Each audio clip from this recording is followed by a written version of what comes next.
Ladies and gentlemen, good afternoon and welcome.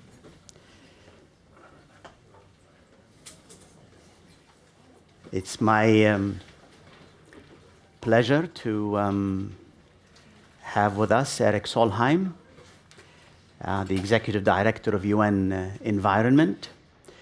You have before you in your hands his biography that recounts his illustrious career before taking over the helm of UN Environment last May, nearly a year ago. I don't know how many of you wake up in the morning and say, what does environment have to do with peace? I don't know how many of you wake up in the morning and say, what does environment have to do with conflict? Unless you are suffocated by pollution, I'm not sure you will say why there is no sun. Maybe some of you are wondering whether the environment is a cause of hope or a cause of concern. Can the environment be a factor for peace rather than a factor for problems? And that's why we have asked Mr. Solheim to come and share with us his thoughts about these and many other questions. So he will speak about 20 minutes or so. Then I will ask one question, and then I will open it to the audience. And we have about an hour and 10 minutes for all of this. And if there is time, I might perhaps share with you one or two thoughts that stayed with me after I've forgotten everything everybody has said. So without further ado, Erik, welcome. Thank you so much. And I have never been more positive about an invitation to an audience like this, and particularly the way I was described. I was the voice from the field. And that's the biggest country in the world, for sure, the field. So representing the field is a fantastic opportunity. I guess it means representing Africa, Latin America, parts of Europe, and Asia. It's a fantastic big country called the field. And if we can speak on behalf of all those, sometimes you pick up a person and say, it's the voice of Africa, but I'm the voice of the field. So that's a fantastic, great start of this meeting. Let me ask you one question from the beginning, and that is the following. What is the main source of death, main cause of death for young people on the planet today? Those in the fighting age, those between 15 and 30. Wars, terrorism, AIDS, malaria, you know it? No, I don't. I was guessing the lungs.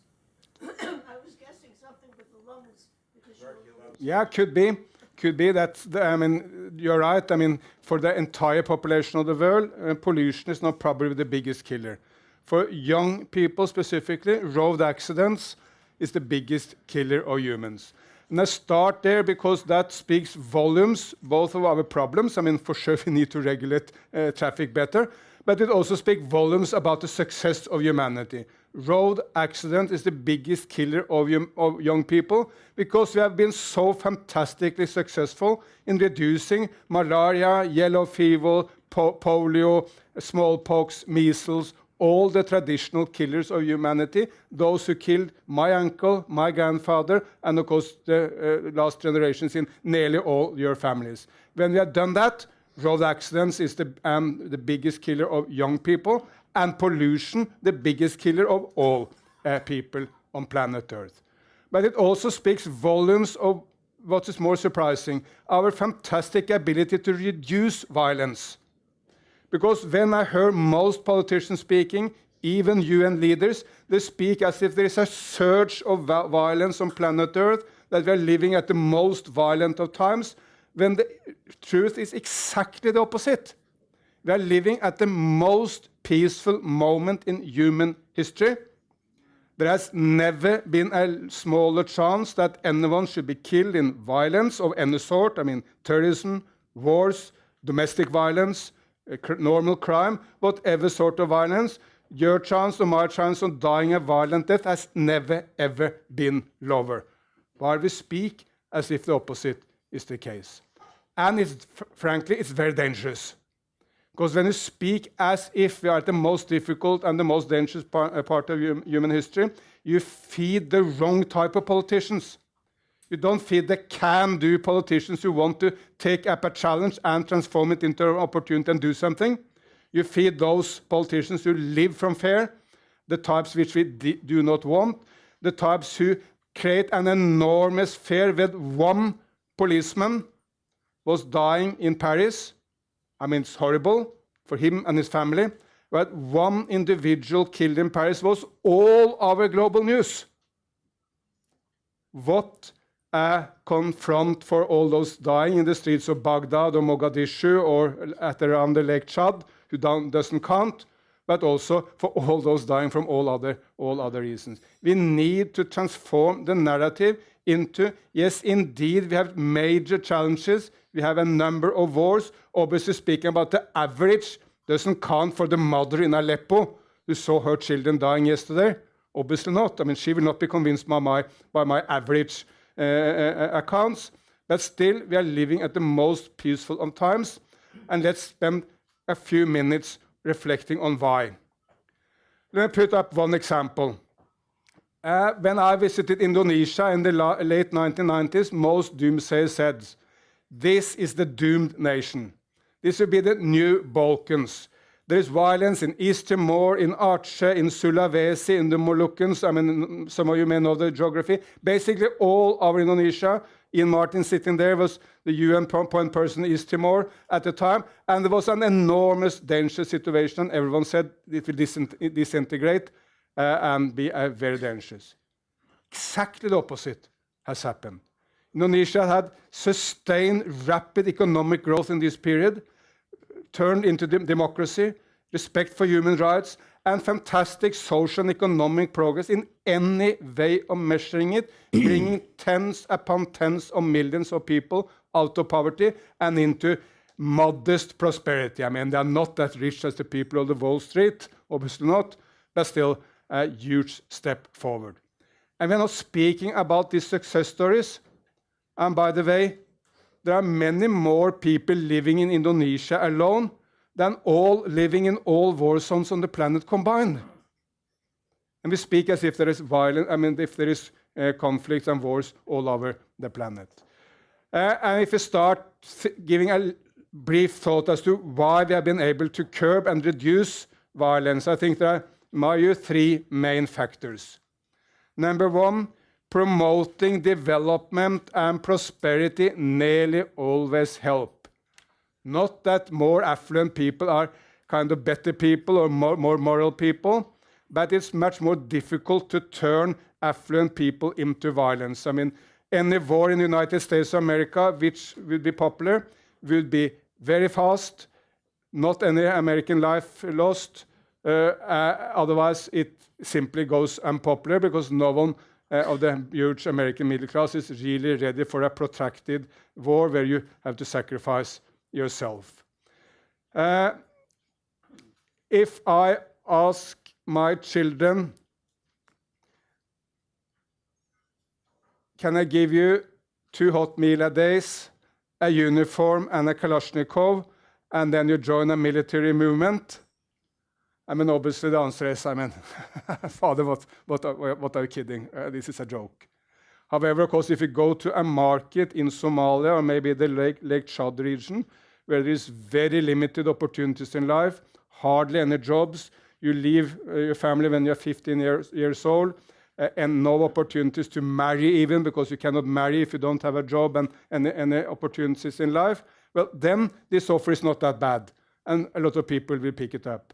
So that's why there's nothing about morality, but it's all about the opportunities in life. It's easier when there is sustained poverty to recruit for a government army or a guerrilla movement or a terrorist movement. So prosperity always helps, and focus on development always helps. From 1945 to 1980, 80% of all war deaths on the planet was in East Asia. From 1980 up to today, 5% or less. So it's a complete transformation from being the war zone of the world to the peace zone of the world. Why was that?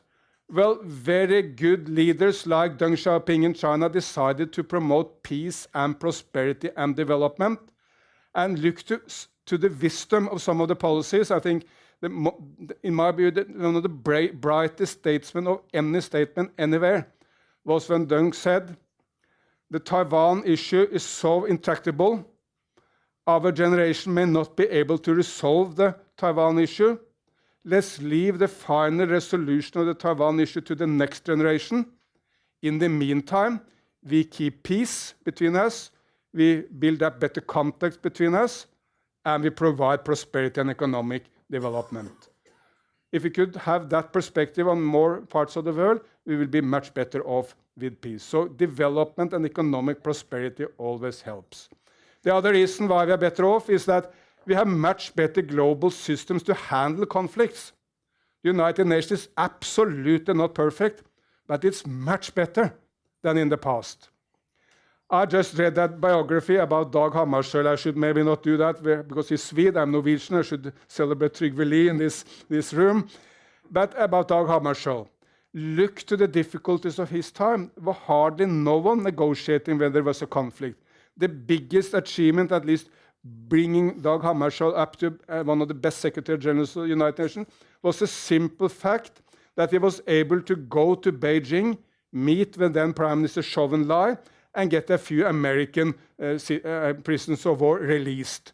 It was that's such an achievement that he became the most loved and genial Secretary General from that start. And then he did a lot more. Because today this would have been seen as a very minor issue. And it's an obvious thing that the head of the United Nations can speak to the Prime Minister of China. There are some difficulties at the moment with the President of the United States, but they will be resolved.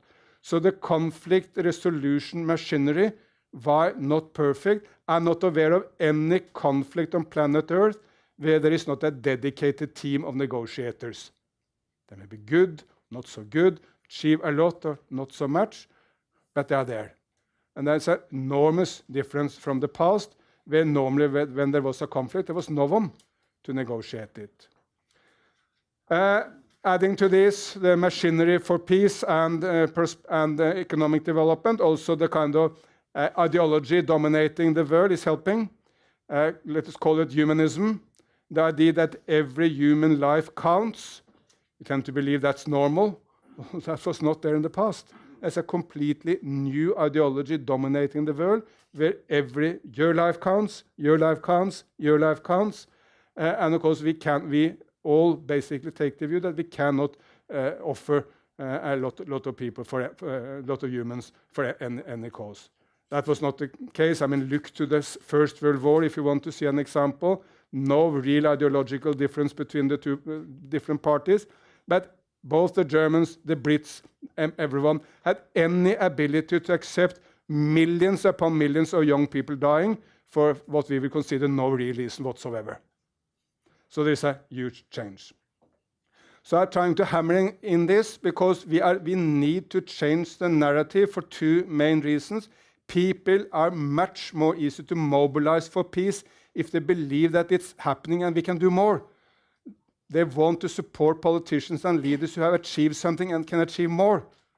And if we set out the UN as in a situation where everything is going in the wrong direction, who will then trust and support the United Nations? If we are at a much more violent time now than in 1945, what a failure of the UN.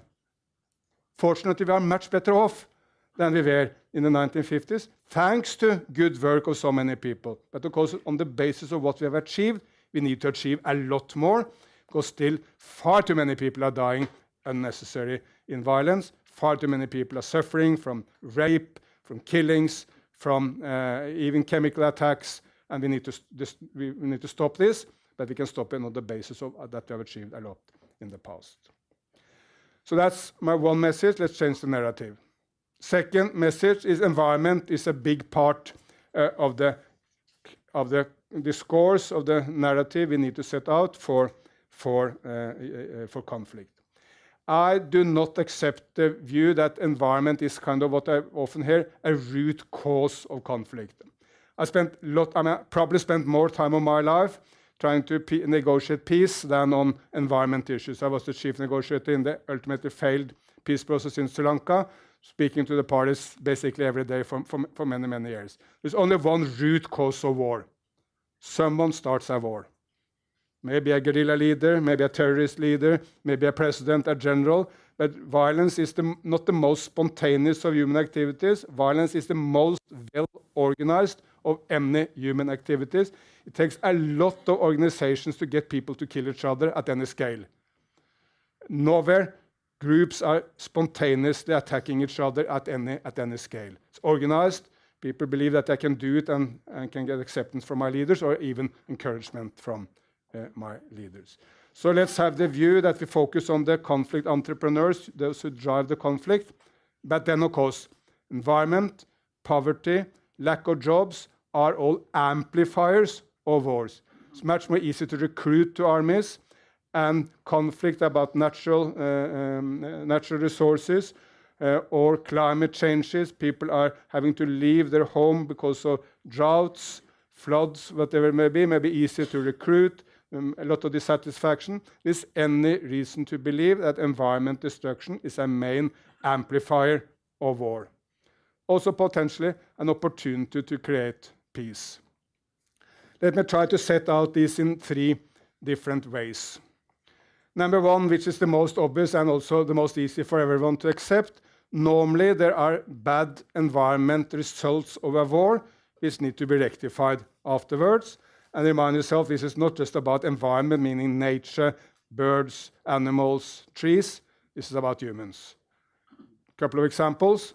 We have been asked by the government of Iraq to go there to see how we can work with them, when hopefully they will now, with international support, be able to destroy the Daesh or the ISIS militant group. That group has used destroying environment to a degree hardly anyone else has done, as a way of fighting war. Put fire to oil fields, which has burned for weeks and months. They released chemicals out into nature to fight to protect themselves against attack, but simply to fight the local population. ISIS has fought war in the most brutal and most environment unfriendly way thinkable. For people to go back to those areas, they need to be protected. They need to know that the soil is clear, need to know that they can do agriculture there, and they need to know that their children are not harmed from the chemicals or from the oil spills. So there will be a lot to be done. We will base it on the request from the government of Iraq, and we will work with them. A lot of the same with President Santos of Colombia. Think of this enormous victory with the peace now coming to Colombia. There's not one armed conflict at the entire American continent, from Alaska to the Land of Fire. True, there is some violence in Venezuela, and there is substantial violence in Central America, and all that is true, but there's not one violent political conflict, not any war at the entire continent. And compare that to Celso Amarin, you will remember this better than anyone. Think of the contrast to the 1970s or 80s, where there were military dictatorship nearly all over the continent, very brutal wars in Guatemala, El Salvador, many other places. So it's such an achievement. But on that basis, President Santos has asked, can you come and assist us in reconciliation and in the environment build-up after war? This is not just about the direct results of war, but also wars often come with lawlessness, because some areas have been lawless, which has meant that illegal miners have basically taken over Choco province in Colombia, making an enormous destruction, mercury, which is a huge threat to people's health, and destroying the nature. We will work with the government of Colombia and other stakeholders and see how we can restore this and bring nature and people back to health in Colombia. That's the most easy part, because this is undisputed. No one is opposed to rectifying the environment conflicts of war. Then comes the second layer, which is how to manage conflicts. And of course, many conflicts, environment issues are a main driver of the conflict.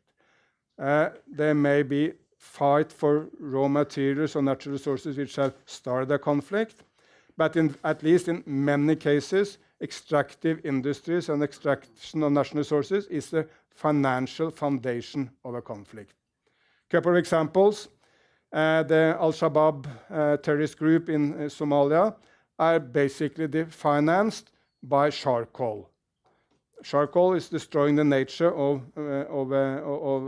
Somalia because there is no replanting after you take out the trees. So it's a very negative impact on the nature, but it finances their efforts and their recruitment of soldiers. If we can stop this destruction of the nature, which will work with the new government of Somalia and with the UN there, that will be helpful both for the nature of Somalia, but also hopefully undermine the economics of the terrorist group.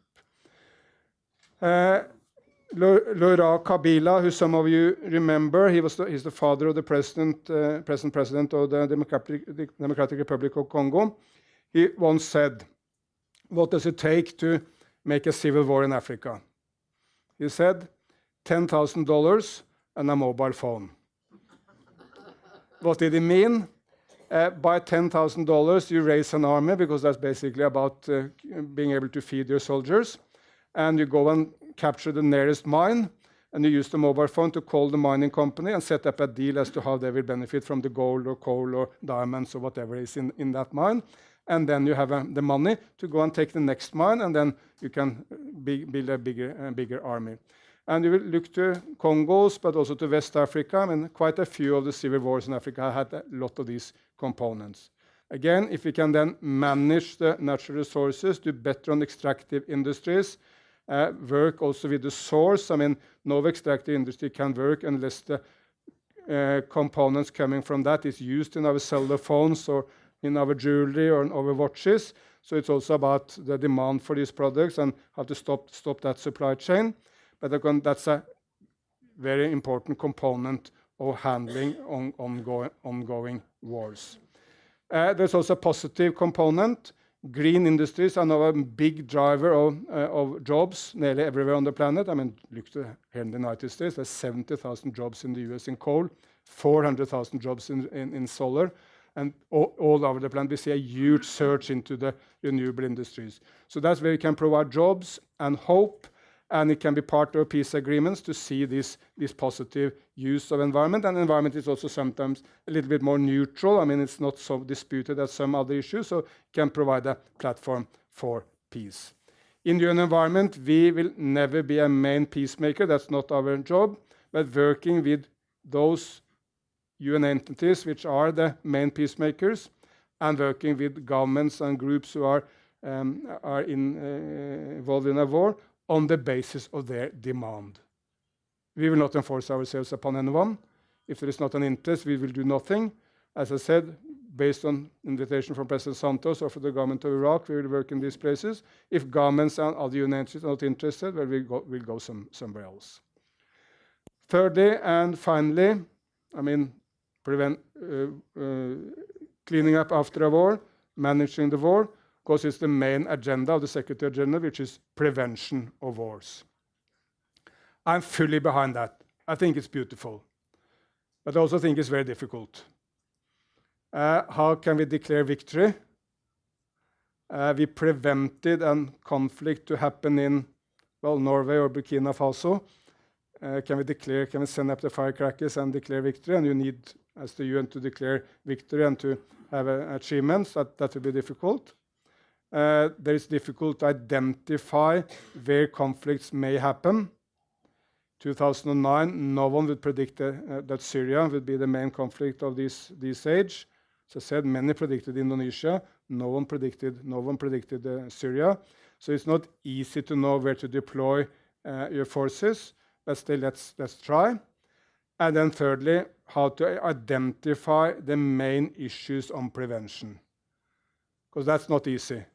What will happen now when prevention is set by the Secretary General, or sustainable peace as maybe a more acceptable notion to everyone, but it's a lot about the same. when that's set as the overarching issue, everyone will come with their agenda. Everything everyone is doing will be seen as useful for prevention and for sustaining peace. So the UN need to go into a kind of really thinking exercise as to what are the main issues if you want to do prevention. And let me suggest a couple of such issues which has an environment dimension. I think water management is very central. Water is one of the scarcest resources on the planet. Many potential conflicts between nations are about the water management of the main rivers. If we can get the Mekong or Euphrates and Tigris or Congo or whatever river basin you're looking to, the nations working closely together on the river management, conflicts are much less likely to happen. But also water management much more largely, if we can do better water management in the Sahel so that people can be sustained better by agriculture or tourism or other ways, conflicts again is much less likely to happen. Because Lake Chad was absolutely depleted from water, not fully, but to a large extent, as a kind of build-up to the huge conflict of Boko Haram and others. So water management may be one of the most important issues to focus on if we want to do prevention. And we will not in UN Environment be the main entity, but we are happy to, with others, provide our input and information and knowledge, expertise into that. Another issue is, of course, the more broadly natural resource management, because natural resources are driving conflicts, they are causing conflicts, at least amplifying them, and managing them together may be a way of resolving conflicts and making sure that we do better on prevention. So we have a huge agenda ahead of us, lot which can be achieved, but on the basis of the huge achievements of the United Nations and humanity up to now, there is no reason why we cannot achieve a lot more. The one and only issue is, can we be able to do this together? If we can't be together, we will achieve nothing. The United States can work with China, but as well with India, Brazil, Russia, European Union, and for sure with every other nation, we can achieve absolutely everything. We believe in those politicians who want to divide us, to tell us the fairy tale that a nation can be sustained just by itself. That may have been the case hundreds of years back, but in modern times, every major issue, peace, trade, environment, development, they can only be resolved together. That's also why we will prevail, because the forces, the technological forces, the logic behind this is so strong. At the end of the day, nearly everyone understands that only together we can resolve it. So we will win this fight and we will prevail. But there will be hiccups and ups and downs, but we must make this message very, very, very clear to the world. Only together can we achieve something. And maybe the most important singular word in the vocabulary of the world today is this, together. Thank you very much.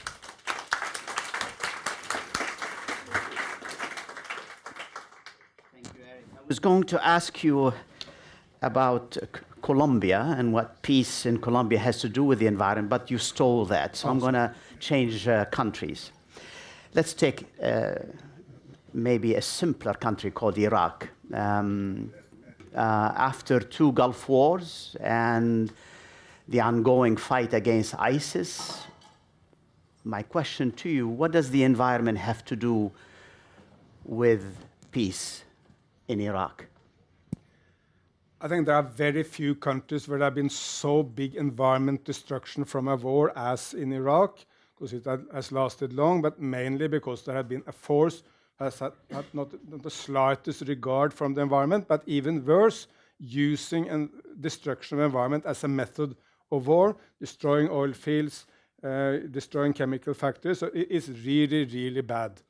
And of course, restoring that afterwards is basically a precondition for long-lasting peace, because people want to come back to the places.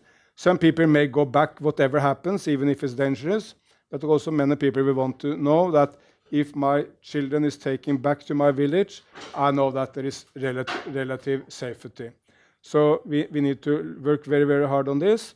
We need to mobilize resources for this restoration, and we are into it together. I mean, every country in the world, and in particular the United States and Europe, has had a lot of interest in defeating ISIS or Daesh, seen as a major threat to us.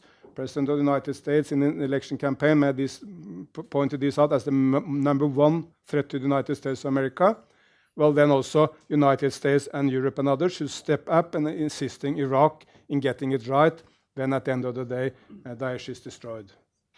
Thank you very much. Questions? I take this one and that one. Lady first, and then you, gentlemen, and then I'll come to you. Thank you. I'm Roma Stibrevy, president of NGO Sustainability, and on reflecting on your talk, I'm just wondering, is there anyone in the Security Council Secretariat from UNEP or from UNDESA to advise on the environmental aspects of any peacekeeping operations or any of their activities there? Thank you. Gentleman over there.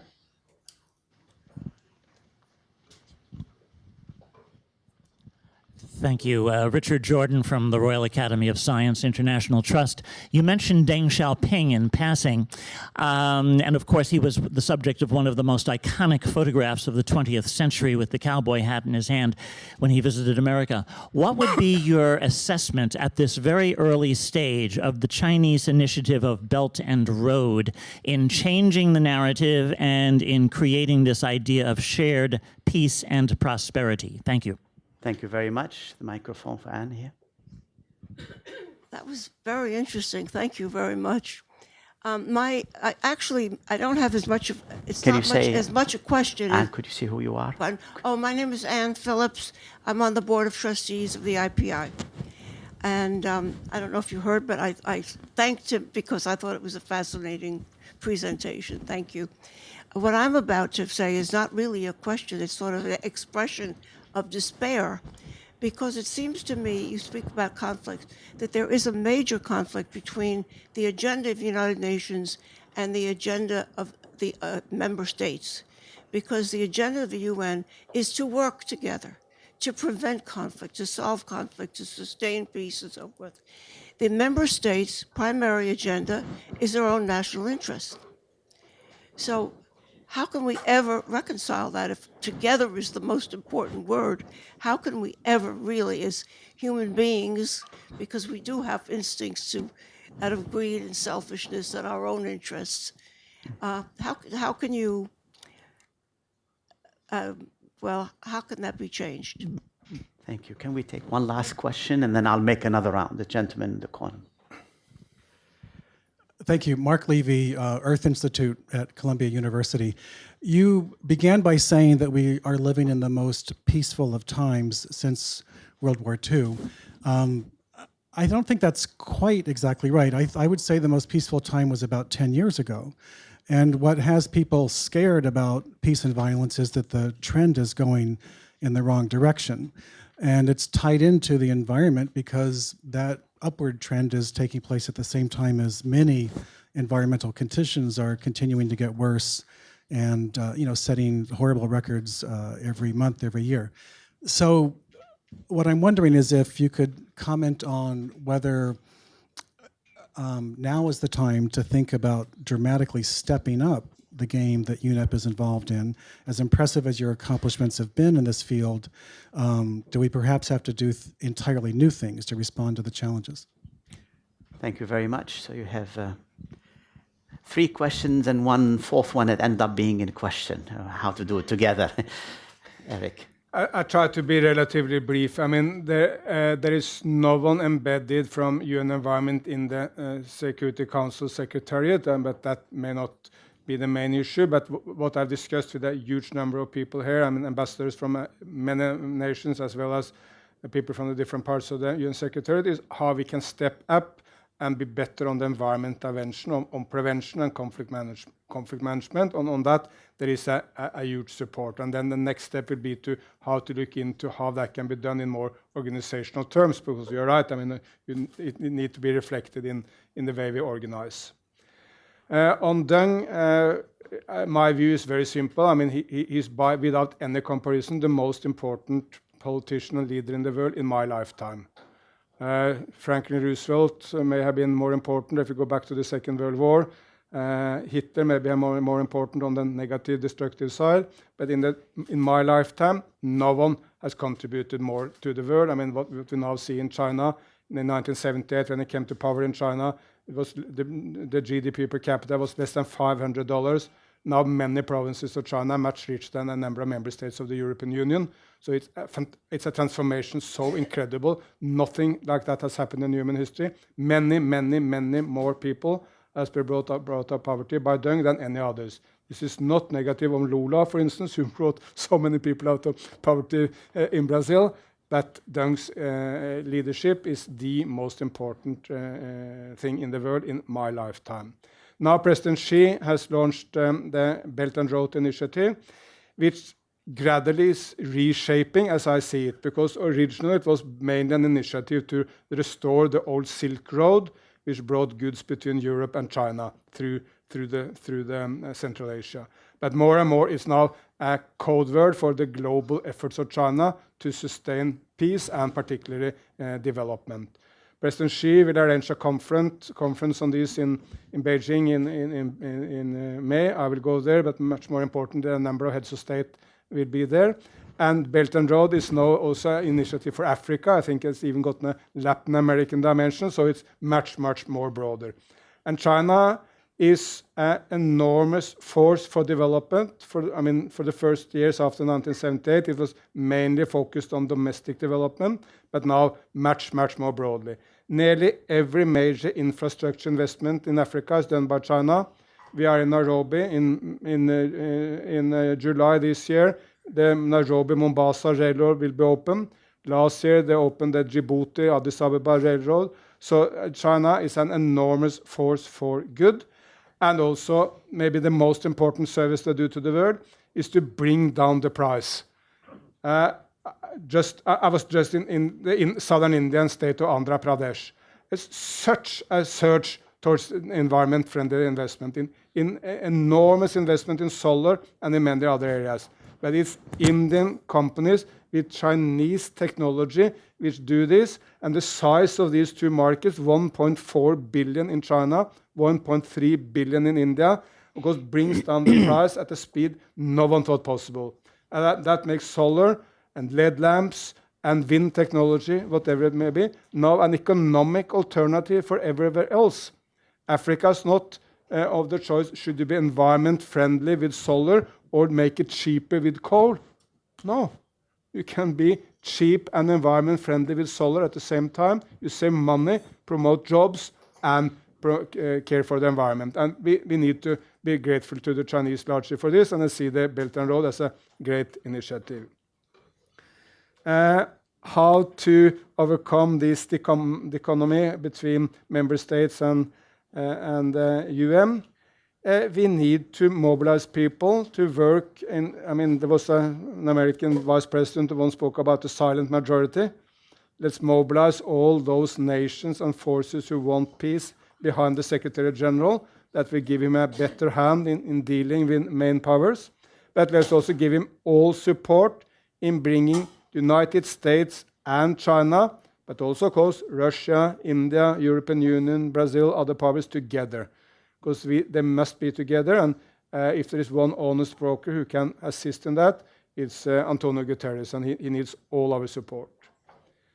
Finally, I will not dispute your view that there may be right that there was a little bit more peaceful between 2005 and 2010 than it is in this year. But I'm looking at the kind of the long run of history. The most violent times was the Stone Age. And it's gradually become less and less violent since that. If you look to because there were few people there, but the statistical chance of an individual in dying in violence, as to die from old age or from any other cause, has gradually come down. So it's not that the 20th century was the most violent as people think. It was much more violent in the past. Some of the big Chinese wars of the past, like how the Ming dynasty was destroyed by the Qing, or the so-called Anlushan rebellion during the Tang dynasty, killed a much higher percentage of the population in China those days than even the Second World War did in Europe in the 20th century. So the long-term trajectory is gradually towards peace. But you may be right, that there have been a somewhat setback in the last few years, and we need to rectify that and come back to this long-term trajectory. Thank you. We'll take another round. So the microphone here. Good afternoon and thank you. I'm a medical doctor and I was hoping to hear more about the health hazards and health cost of war and environment. But I also have an idea which might be far beyond approachable. Could the United Nations, under the leadership of the Secretary General, think of a way that when countries decide to invade or export democracy to some other countries without in-depth knowledge of the culture and the situation of those countries, could they plan how to manage the afterward effect? How you take those armaments back from those countries, and how you deal with all the ill, damaged, disfigured population that you leave behind. Thank you. Thank you very much. Any other here in the front? Warren? Hi, Warren Hogue, IPI. I wanted to ask you about one specific case you mentioned, which was Lake Chad, and the power of water management. The problem with Lake Chad is there's not much water left there to manage. When I was last there, the common reference to it, and it was a very American reference, was it used to be the size of the state of New Jersey. It is now the size of the island of Manhattan. My question is, how can water scarcity and actions to prevent it be turned into something that will sustain peace? One more. John? Thank you very much. I'm John Hirsch, also with IPI. I'd like you to say something about working from Nairobi and the impact you think you have globally. In other words, the UN has a lot of different offices, Geneva, Vienna, New York, Nairobi, and so on. I often feel that here in New York, most of the attention is whatever happens across the street, and that there's very little resonance here in New York. I mean, there's 100 people in this room, but I wonder the other 7,800,000 that are living in this city, you know, where do they get their information from? So could you say something about how much impact you feel you have on environment working out of Nairobi? Thank you. Okay. Any other? Maybe to piggyback on the question asked by the medical doctor, and I'd like you to hark about what peace would look like for Yemen from an environmental health perspective. From an environmental health perspective for Yemen, given precisely the torrent of ordinances, just to speak of only that as legacies of that war. I must admit that I'm reluctant to speak about the conflict in Yemen because of all the major wars of the conflict is a problem, probably the one I know the least, and it's a nation I haven't visited as opposed to nearly all other conflict zones. So but I mean, from my very outside understanding, it's because at the end of the day, all about bringing the Iranians and the Saudis into some kind of common view. As a background for bringing the parties to the conflict, but this is an absolute amateur view, so it may be wrong. I mean, you may know it much better. In that context, let me just mention that Iran, in the first week of July, will arrange a big global conference on sand and dust storms. This is also much related to the issues we discussed here, because sand and dust storms is basically caused by very poor water management. They're also caused by the war in Iraq, which has made huge areas uninhabitable and destroyed. So this is a huge threat to Iran, but to many other parts of the world also. You see it in, I just spoke to some people from Dakar, Senegal. They said sand dust storms is a major issue there. And I was in Iran a few weeks back, and in the Iranian city of Avaz, which is an Arab-dominated city within the Persian Iran, there was enormous destruction by sand and dust storm. So that's one health issue. Overall, more people die in the Middle East from poor health as a result of pollution than those dying in the wars. True, it may be a difference that many of those are dying prematurely at a relatively high age, not as young people in a war, but still it's a huge factor shortening the lifespan of people in the Middle East. So we need to work much more on health. My view is basically let's set out health and climate as two very closely integrated issues, because then we are much more likely to resolve both of them. Nearly whatever we want to do for climate, whatever we want to do for pollution and health is the same. China just closed the last coal-fired plant in Beijing. Why did they do that? Well, I believe mainly because they think it's very useful for the health of people in Beijing. But of course, at the same time, it's very good for global climate. And probably it's more like we are better mobilizing people on the health issues than on climate. So we have set out with the World Health Organization, Margaret Chan, to see how we can really step up on pollution. Pollution is our main topic this year. It will be the main topic of the Environment Assembly in December. We launched a campaign which is called Breathe Life. So it's all about setting out pollution and health with the expertise and knowledge of World Health Organization and with the environment dedication which we can bring. You also touched upon the export of political systems.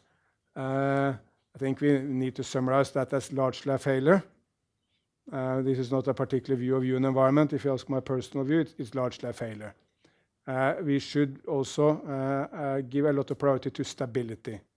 Stability in nations, even if the system is not perfect, even the leaders is not perfect, tend to be a very valuable public good because it brings development. It's very hard to develop if you have a system which changes all of the time. And some of the greatest success stories, like say Singapore, look to Central Asia, where Kazakhstan is a huge development success story, or of course China, Ethiopia, Rwanda, I can mention a lot of them. None of them are perfect democracies, Western standard, but all of them are rapidly developing nations with political stability. Lake Chad, as I said, I'm just back from Iran. They have a very similar issue, which is called Lake Urmia. That's in the Turkish Kurdish part of Iran. And the lake is 5,000 square kilometers, and at the minimum it was 500. Which of course it was very bad for agriculture, for the beauty, for tourism, but also caused a lot of sand and dust storms and salt storms because it's a salt lake. So you had enormous storms of salt into the nature around. Now Iran has been able to bring it back to 2,500 square kilometers, so with half the size. It's a huge achievement, but they need to do more. What have they done? It's basically about utilizing the water in the agriculture better. Because there may be a climate dimension to this also, but the main reduction of water is overuse in agriculture, because it's not easy to tell a farmer, you just stop using water, because that's the livelihood of the farmer. So devising systems where you just use the water you need, rather than if you want to put water to this plant, you put water there, not to the entire room.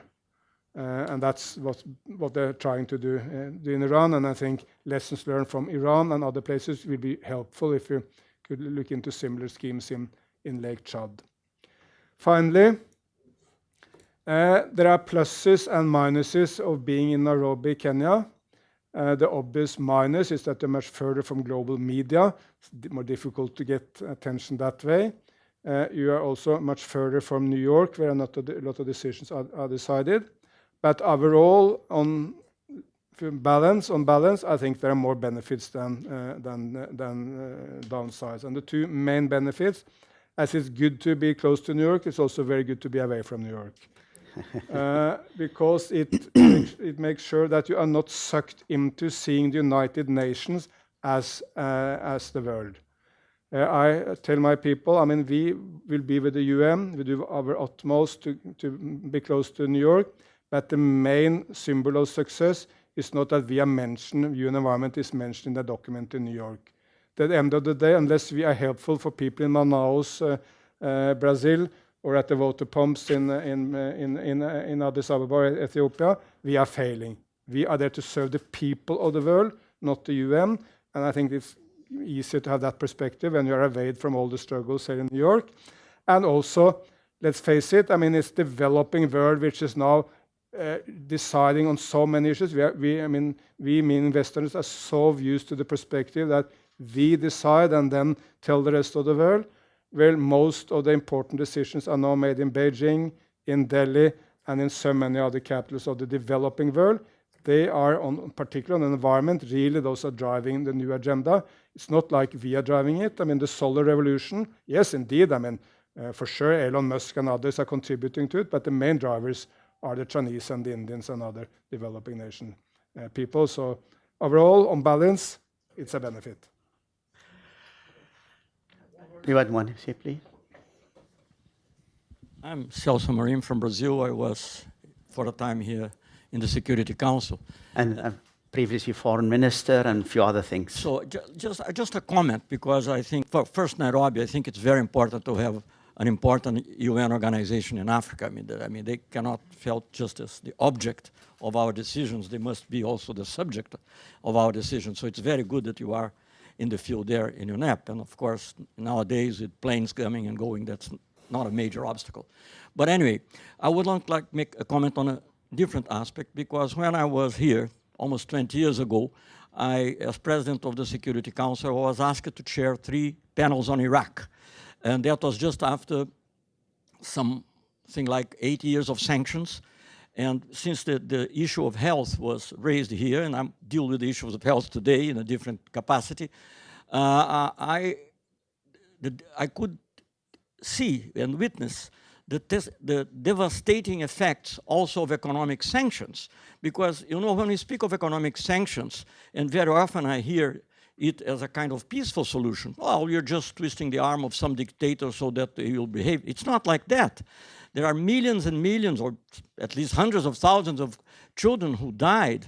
I mean, all the indicators after 8 years of sanctions on Iraq point to the fact that Iraq, which had a level of development, or human development, similar to a southern country in Europe, like Portugal and Greece, came to a level equivalent to that of a least developed country, like Haiti or some African countries. So I think when we deal with this question of peace and environment, apart from the bombs, of course, which are, you have to think also when these ideas that how big an effect sanctions can have. Because you look from outside, oh no, you're twisting the arm of some Ayatollah or some, that's fine, I don't know. No, it's not the arm of some Ayatollah. They're children, they're old people. And when we follow that, all the indicators, I mean, we worked with UNICEF and UNDP. There's a very good book, by the way, by the UNDP, the man who was the UNDP director in Iraq. Yes. All the indicators pointed to the fact that these are all compatible. You see, you couldn't have level of sanitation, which has to do with the environment, level of life expectancy, children's mortality, all that converged. So it was a logical thing to see that, to a large extent, these were the effect of the sanctions also, not only of the bombing. Thank you. Thank you. Thank you very much. Did you want to make any comments? I'm in full agreement with you. Again, this is not a kind of view of the UN environment, but if you ask my personal view, I think there are very few examples of sanctions which have worked. I mean, we claim that they're very effective. They rarely are. And in many cases, they're even counterproductive to what we want to achieve. Let me give you one example in a nation which I worked a lot. That's Myanmar. I mean, the entire West, United States, Europe, we all put up sanctions because we despise the military government there. Gradually, I think many of us realized that this was counterproductive. Only engagement with the generals could transform the situation. Then I was the Minister of Norway at the time. We started going around, and I met not one single minister of the European Union who disagreed. They all agreed with me that these sanctions brings us nowhere. But no one raised up their hands to change it, because there was no political benefit from that. If you did that, you will be attacked by media, attacked by civil society, attacked by opposition in the parliament. So no one wanted to do it. And then I think the final judgment on that I got from my friend Harn Jangve. Harn Jangve, he was the head of the opposition's Brussels secretariat for many years. He's the prince of the Shan. His father was murdered or at least dying in prison, and his mother migrated from Myanmar in the early 1960s with his then young son. So he's really spent his entire life fighting the military dictatorship. He said, we were wrong. If we had started engaging with the military leaders 10 years earlier, maybe we would have got democracy 10 years earlier. So I think we should be a lot less reluctant to embark upon sanctions everywhere and give it a lot more thought before we do it. If I don't see any other question, I don't want particularly to belabor this conversation. This is basically the 3 points that I took away. I'm sure each one of you would have 1 or 2 to take away. The first one is how we have to change the frame through which we describe our current globe. One is through violence and fear, and the other one is through peace. The second that I take away, the second takeaway for me, is how we can no longer ignore the environmental dimension in restoring and sustaining peace. Whether it is pacemaking, peacekeeping, whatever, we need to think, and I think the example that you have mentioned, and which we in the UN tend to forget, is the do no harm principle. No matter how justified that action under the urgency of the moment, we need to, and I have my good friend here, Ian Martin, both of us were former members of the high-level independent panel on peace operation, and the environment and the footprint of peacekeeping was front and center of our discussion. So last point is how the environment can be an ally, not just as a factor of concern, but particularly an ally in marrying peace and development. These are the 3 takeaways for me, so please join me in thanking Erik for being with us. I don't think we would have given him a voice if he were not from the field, John. Thank you again, Erik. Thank you very much.